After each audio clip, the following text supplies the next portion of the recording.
My wife had been secretly doing my entire job for 8 months while I was on medical leave, and my boss never knew it was her the whole time. Hey everyone, welcome back to the channel. If you've ever been stuck at home recovering from an injury and felt completely useless while the bills kept coming, this story's going to hit you right in the chest. It's one of the most quietly insane real-life situations I've ever heard. The kind that starts with a simple broken leg and spirals into something no marriage or workplace is prepared for.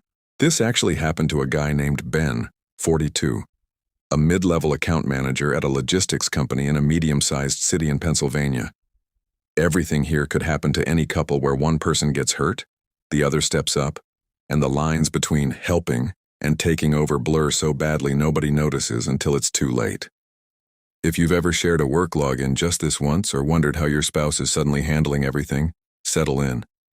This one is wild. My name is Ben. Last year I was on a job site when a forklift backed into me. Shattered my tibia in 3 places. Surgery, 6 weeks in a cast, then another 3 months on crutches. The company was decent about it, paid medical leave, kept my health insurance, but money got tight fast. Mortgage, 2 kids in middle school, car payments. Rachel, my wife of 14 years, works part-time as a bookkeeper for a small law firm. She looked at our bank account one night, kissed my forehead, and said, "Don't worry, I've got this." I believed her. Rachel has always been the organized one. She started logging into my work laptop from home, just to answer a few emails so you don't get written up.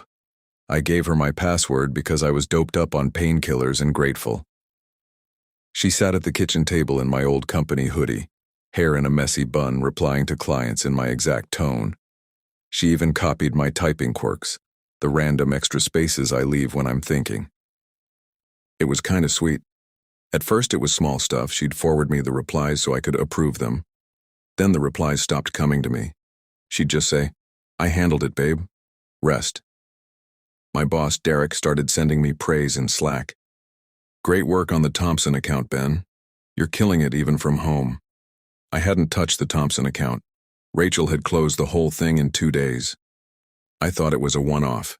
Then my quarterly review came. Derek called me personally. "Ben, I don't know what's gotten into you, but your numbers are up 38%. Whatever you're doing while you're laid up, keep doing it." I stared at the phone like an idiot. Rachel was in the kitchen making spaghetti, humming like nothing was happening. I told her what Derek said. She just smiled and said, "See? You're still the best at what you do." The months blurred. I got off crutches, started physical therapy, but I was still working from the couch most days. Rachel kept helping. She'd wake up at 5 a.m., log in as me, run the morning reports, answer the team Slack like she was me, even hop on voice calls with a little cold she'd fake so her voice sounded hoarse and manly. She studied my old emails for weeks, learned every client's kid's name, every inside joke. My performance reviews kept climbing. I got a bonus I didn't earn. The company even mentioned me in the monthly newsletter. Ben's dedication while recovering is an inspiration.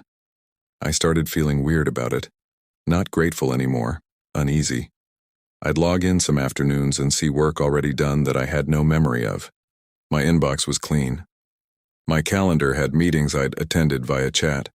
Rachel would just shrug and say, "I was up early. Figured I'd knock it out so you could focus on healing." Then came the big project. A 7-figure contract that could mean a promotion. Derek assigned it to me personally. Rachel worked on it for 3 straight weeks while I was at physical therapy or napping on painkillers. She nailed the presentation deck, the budget forecast, everything. I submitted it under my name. We won the contract.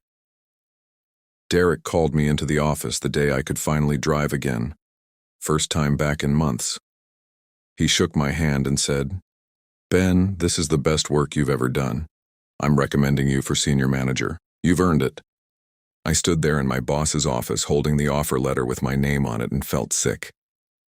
That night I waited until the kids were in bed, then opened my laptop and checked the edit history on the final deck. Every single slide had been created and revised by a user logged in as me, from Rachel's laptop at 6:47 a.m. while I was still asleep. I confronted her in the kitchen. Calm at first. "Rachel, how long have you been doing my whole job?" She didn't deny it.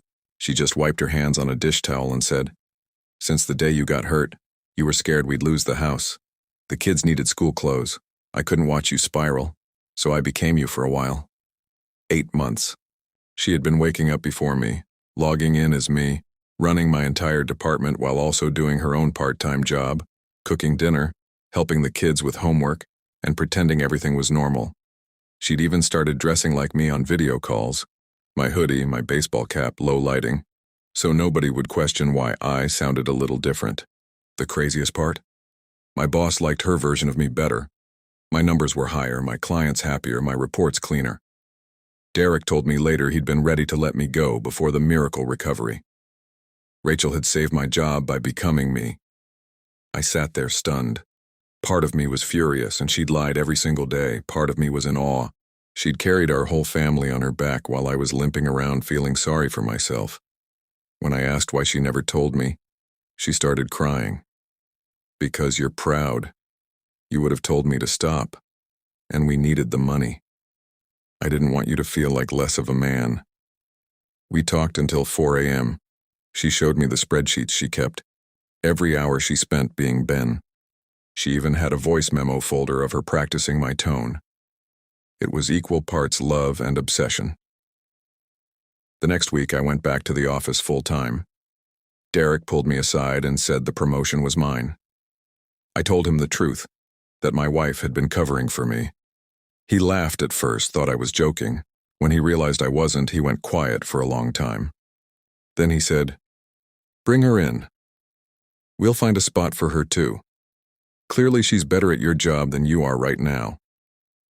Rachel now works full-time in my old department. I got moved to a different team where I'm actually learning again instead of coasting. We tell the kids the truth in age-appropriate pieces. Mom helped Dad a lot while he was hurt. They think it's funny that Mom was secretly Dad at work. The craziest part? Our marriage is stronger now. I look at Rachel differently, not as the wife who stayed home, but as the partner who carried us when I couldn't. She still logs into my old account sometimes for old time's sake when I'm slammed. I let her. Because sometimes the person who saves you is the one who's been sitting across the kitchen table the whole time. If you've ever had a spouse step up in a way that made you feel both grateful and a little small, or if you've ever secretly carried more than anyone knew, drop your story in the comments. I read every single one. You're not alone. And sometimes the craziest help comes from the person who loves you most. Thanks for sticking with me through this one. If it made you look at your partner a little differently tonight, hit that like button, subscribe for more real-life stories that feel too wild to be true, and turn on notifications. Life is short. Tell the people carrying you that you see them. See you in the next video.